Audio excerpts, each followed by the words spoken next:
ठीक है, क्या कर रहे थे हम लोग? क्वेश्चन कंटिन्यू है अभी हम लोग का, स्पीड ऑफ साउंड से क्वेश्चन कर रहे थे, तो ये क्वेश्चन कर रहे हैं, इसे करेंगे हम लोग। अभी क्या दे रखा है कि ध्यान में ही ज्ञान है, जो देगा ध्यान उसको मिलेगा ज्ञान, जितना देगा ध्यान उतना ही मिलेगा ज्ञान। मैं साबिर अली और आप देख रहे हैं ILCC अली क्लासेस, और हम लोग कर रहे हैं न्यूमेरिकल्स स्पीड ऑफ साउंड के बेस पे। तो एक न्यूमेरिकल कई कर चुके हैं, एक ये और एक न्यूमेरिकल कर रहे हैं इसका। ये देखते हैं क्या, ये क्वेश्चन को मैंने लिख दिया, ये मैं लिख रहा, इसको पढ़ के सुनाता हूँ। क्या दे रखा है? A gas is a mixture of 2 parts by volume of hydrogen and 1 part by volume of nitrogen. If the velocity of sound in hydrogen at 0 degrees Celsius is 1300 meter per second, find the velocity of sound in the gaseous mixture at 27 degree Celsius. ठीक है ना? क्या बताया कि एक mixture लिया गया gas का, इस तरह से एक कंटेनर में एक गैस लिया गया, एक हाइड्रोजन है जो इसके वॉल्यूम के हिसाब से 2 पार्ट्स है, और इसमें नाइट्रोजन भी है, वॉल्यूम के हिसाब से वो 1 पार्ट है। ठीक है ना, वॉल्यूम के हिसाब से इसमें 1 पार्ट है। ये रेड से हम लोग दिखा रहे हैं नाइट्रोजन को, अब ब्लू से दिखाया है हम लोगों ने हाइड्रोजन को। ठीक है, ये इसका एक पिस्टन से इसको क्लोज कर रखा है। ठीक है, कितनी बार समझ में? अब क्या बताया कि जो हाइड्रोजन है उसके 0 डिग्री टेम्परेचर पे हाइड्रोजन में जो साउंड का स्पीड है वो 1300 मीटर पर सेकेंड है। अगर मिक्सचर ले लिया जाए तो 27 डिग्री सेल्सियस पे मिक्सचर में कितना वेलोसिटी होगा, ये मिक्सचर में स्पीड निकालना है। ठीक है, तो सॉल्यूशन करते हैं हम लोग, इसको सॉल्यूशन करने जा रहे हैं हम लोग। क्या दे रखा हमारा? when hydrogen and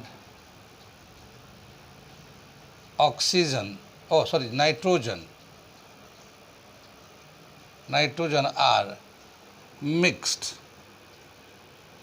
then the density of mixture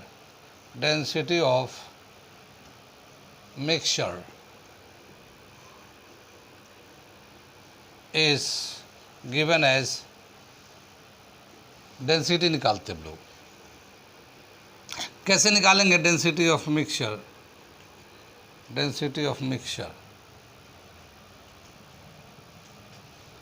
mass upon total mass upon total volume. Density का फॉर्मूला था मास अपॉन वॉल्यूम, तो टोटल मास कितना, टोटल वॉल्यूम कितना है, ये ले लेंगे हम लोग। टोटल मास में क्या बताया कि इसमें हाइड्रोजन है ना 2 पार्ट्स है और नाइट्रोजन 1 पार्ट्स है, तो मास निकालते हैं वॉल्यूम इंटू डेंसिटी, मास हो जाएगा। ये वॉल्यूम है ना, वॉल्यूम इंटू डेंसिटी मास हो जाता है। तो ये देखिए हम कैसे लिख रहे हैं, ये इसको देखिए 2 पार्ट्स यानी twice 2 part of the volume जो है हाइड्रोजन का है, और इसकी जो डेंसिटी है ρh है, डेंसिटी ऑफ हाइड्रोजन लिख दिया, फिर प्लस 1 पार्ट ऑफ वॉल्यूम जो है नाइट्रोजन का ले लिया, और ये डेंसिटी ऑफ नाइट्रोजन लिख दिया। वॉल्यूम इंटू डेंसिटी मास हो जाएगा, ये नाइट्रोजन का मास हो जाएगा, ये हाइड्रोजन का मास हो जाएगा। फिर अपन टोटल वॉल्यूम लेंगे तो 2V + V, ये हाइड्रोजन का वॉल्यूम है, ये नाइट्रोजन का वॉल्यूम है। कितना समझ में आई? ये V को कॉमन निकाल लेंगे तो क्या मिलेगा? V 2ρh + ρn, यानी density of hydrogen density of nitrogen, V को कॉमन ले लिया और नीचे आ गया 3V, V से V कैंसिल हो जाएगा। ये अगर हम लोग मास के हिसाब से देखते हैं तो नाइट्रोजन का जो मास होता है 14 होता है एटॉमिक मास, और हाइड्रोजन का होता है 2, sorry molecular mass, not atomic mass, molecular mass nitrogen का। ठीक है, तो उसका जब हम लोग डेंसिटी निकालेंगे, मास का जो रेशियो निकालेंगे, बोथ यहाँ पे हम लोग कर रहे हैं, both hydrogen and nitrogen are diatomic mass, diatomic molecule, diatomic molecule, यानी जब भी कभी ये मिलेंगे तो डाई एटमिक का मतलब ये H2 के फॉर्म में मिलेगा, ये N2 के फॉर्म में मिलेगा। ठीक है ना। अगर हम इसका रेशियो निकालते हैं, अगर मॉलिक्यूलर मास हाइड्रोजन का कितना हो जाएगा 2, और नाइट्रोजन का कितना हो जाएगा मॉलिक्यूलर मास 28, 14, एक एटम का 14 होता है, तो एटम में तो एग्जिस्ट करता नहीं, तो मॉलिक्यूल में एग्जिस्ट करेगा। तो हाइड्रोजन का मॉलिक्यूलर मास है 2, नाइट्रोजन का 28, रेशियो लेंगे तो इसका 1:14 हो जाएगा, या 14:1 हो जाएगा, इस तरह से बोल सकते हैं। तो डेंसिटी का जो रेशियो होगा, ratio rho N is to rho H, ठीक है ना, डेंसिटी का या मास का रेशियो लेते हैं हम लोग, तो ये 14:1 के टर्म में आ जाएगा। ये ले सकते हम लोग। कितनी बात सुनाई। या यूँ कह सकते हैं कि जो डेंसिटी ऑफ नाइट्रोजन है 14 टाइम्स ऑफ हाइड्रोजन है।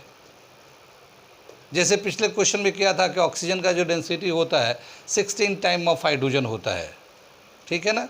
तो ऐसे ही हम लोग बोलेंगे कि density of nitrogen is 14 times density of hydrogen, ठीक है ना, मॉलिक्यूल के फॉर्म में ले लिया। कितनी बात सुन में। अब ये जो है इसको चाहे तो हम लोग हटा के लिख सकते हैं, ये डेंसिटी ऑफ मिक्सचर ले लिया, डेंसिटी ऑफ मिक्सचर, ये डेंसिटी ऑफ मिक्सचर लिखा ना। तो यहाँ पे हम लोग इसको वापस ये ले चलते हैं और ये लिखते हैं density of mixture is equal to, ये 2 रो एच है प्लस नाइट्रोजन का लिख सकते हैं हम लोग 14 रो एच के बराबर कर देते हैं, नाइट्रोजन को हटा के मॉलिक्यूलर आइटम के फॉर्म में जैसे भी, और ये 3 तो ऐसे ही रहेगा ये, ठीक है ना। ये आ जाएगा डेंसिटी ऑफ मिक्सचर जो आएगा हमारा 16 रो एच, ये 14 + 2 दोनों हाइड्रोजन का डेंसिटी, ये 3 आ गया। तो ये जो डेंसिटी ऑफ मिक्सचर है हम लोगों ने हाइड्रोजन के टर्म में लिखा, तो 16/3 रो एच के बराबर हो गया, ठीक है। ये हम लोगों ने डेंसिटी निकाला मिक्सचर के लिए। आगे चलते हैं, क्या बताया कि जो स्पीड है अगर मिक्सचर के टर्म में लिखे, क्योंकि हम लोग क्या कर रहे हैं कि यहाँ पे जो है ना हाइड्रोजन का स्पीड दे रखा, sound speed of sound in hydrogen दे रखा 0 डिग्री पे 1300 डिग्री सेल्सियस दे रखा, और 1300 मीटर पर सेकेंड दे रखा। इसे मिटाते हैं, फिर इसके ज़रा ऊपर का लिखता हूँ। अब क्या लिखेंगे हम लोग, वेलोसिटी का डेंसिटी के साथ रिलेशन, वेलोसिटी का डेंसिटी के साथ रिलेशन, ठीक है ना। तो velocity of sound in mixture, velocity of sound in mixture upon velocity of sound in hydrogen, ठीक है ना, is equal to rho, density से अपोजिट आएगा, तो density of hydrogen upon density of mixture, ऐसे आ जाएगा। क्योंकि जो वेलोसिटी होता है हम लोग जानते हैं गामा p अपॉन रो होता है रूट के अंदर, है ना। तो वेलोसिटी का अगर रिलेशन है तो डेंसिटी से इन्वर्सली रिलेट करता है। तो velocity of mixture upon velocity of hydrogen लेंगे, तो डेंसिटी मिक्सचर यहाँ ऊपर है तो डेंसिटी मिक्सचर का नीचे चला है, और हाइड्रोजन का ऊपर ले लिया ये, ठीक है। लेकिन ये जो डेंसिटी ऑफ मिक्सचर है ये वैल्यू हम लोगों ने यहाँ पे कैलकुलेट किया है, देख रहे हैं ना ये। तो ये हम लोग लिखेंगे density of hydrogen upon 16/3 density of hydrogen, ये रूट के अंदर डाल दिया, ठीक है। ये हाइड्रोजन से हाइड्रोजन कैंसिल होगा, ये 3/16 हो जाएगा, ठीक है। तो इसे हम लोग लिख लेते हैं 3/16 ये रूट के अंदर, ठीक है। तो ये velocity of mixture upon velocity of hydrogen, और ये हम लोग 0 डिग्री पे ही कंसिडर कर रहे हैं। अभी टेम्परेचर नहीं लिया हम लोगों ने, 0 डिग्री पे कंसिडर कर रहे हैं। वेलोसिटी ऑफ हाइड्रोजन को अगर इधर से उधर क्रॉस करेंगे तो क्या मिलेगा, velocity of mixture at 0 degree is equal to √13/16 या √3/4, 16 का √4 हो जाएगा। और ये जो ना वेलोसिटी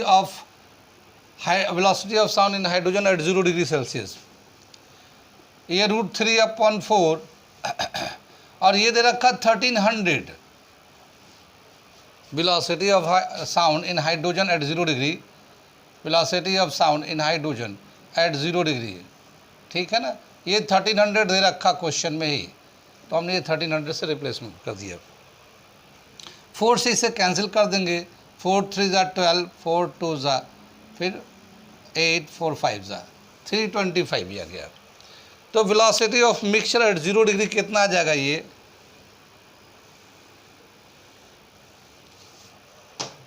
यहाँ पे लिखते हैं velocity of sound in mixture at 0 degree 325√3 metre per second.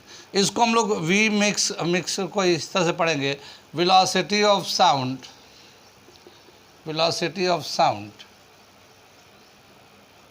In mixture at 0 degree Celsius. ये मिक्सचर को इस तरह से रीडिंग लेंगे। कितनी बात सुन में ये, तो ये हम लोगों ने रेशियो निकाल के ये यहाँ से किया है। कितना समझ में आई ये, तो ये तो हम लोगों ने ये पुराने फॉर्मूले से किया, डेंसिटी को निकाल लिया मिक्सचर का, और फिर डेंसिटी से वेलोसिटी पे पहुँच गए 0 डिग्री पे।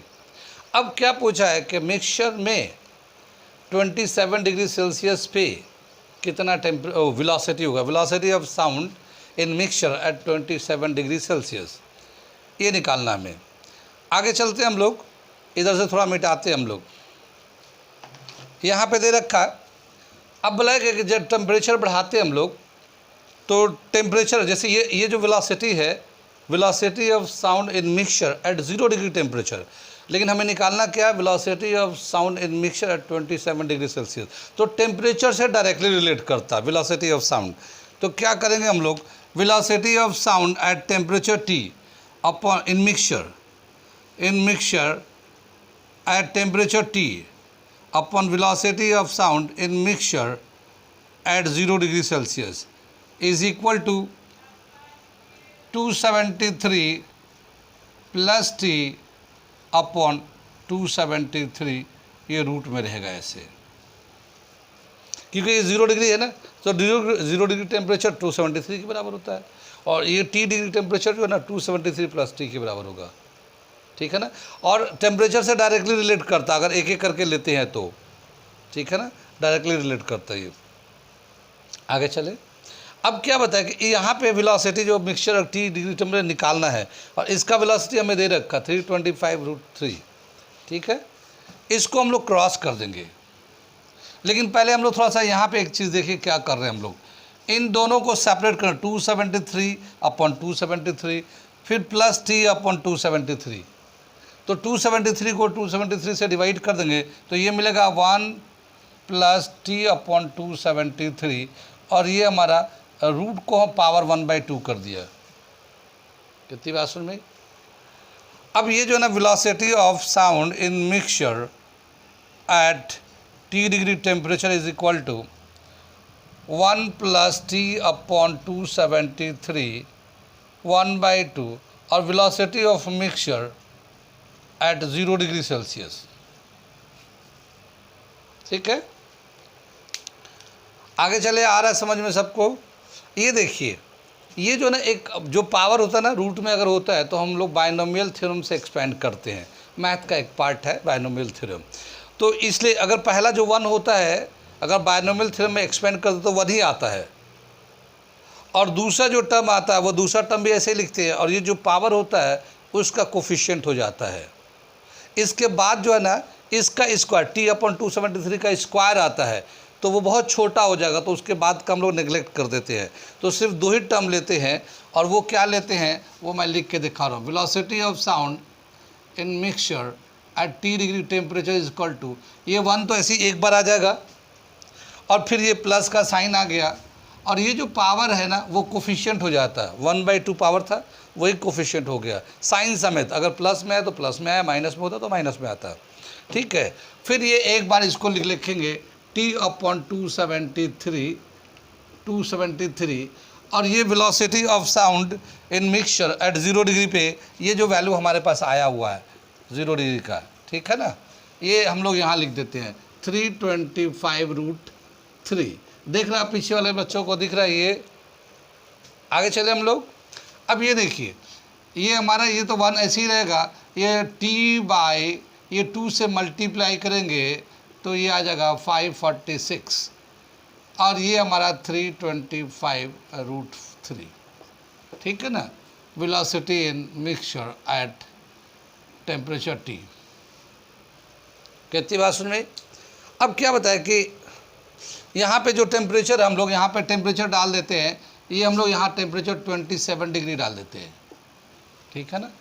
ये हम लोग 27 डिग्री, क्योंकि यहाँ हम लोग ऑलरेडी केल्विन बना चुके हैं, तो ज़रूरी नहीं कि वहाँ आप केल्विन बनाया जाए, ये हम लोग यहाँ पे ऑलरेडी बना हुआ है, तो खाली 27 ही रहेगा, ठीक है। अब इसको जो है ना, इससे हम लोग मल्टीप्लाई कर देते हैं। पहले इसको सिंप्लीफाई कर लेते हैं। तो velocity of sound in mixture temperature T कितना आ जाएगा। इनको अगर हम लोग करते हैं तो ये कितना आ जाएगा,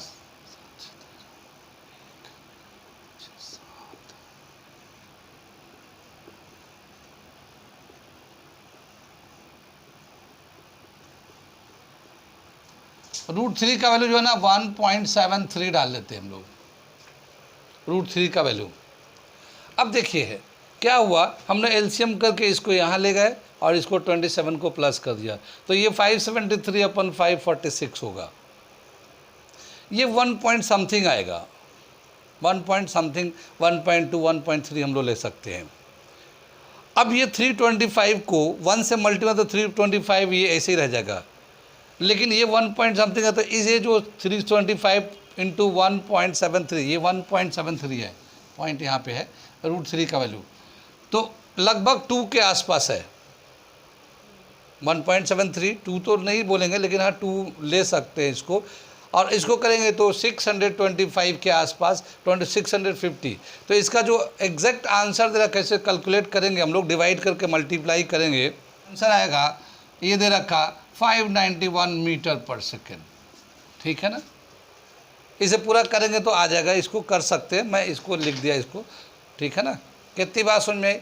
इस क्वेश्चन को हम लोगों ने इसलिए किया कि मिक्सचर है 2 अलग अलग गैस का।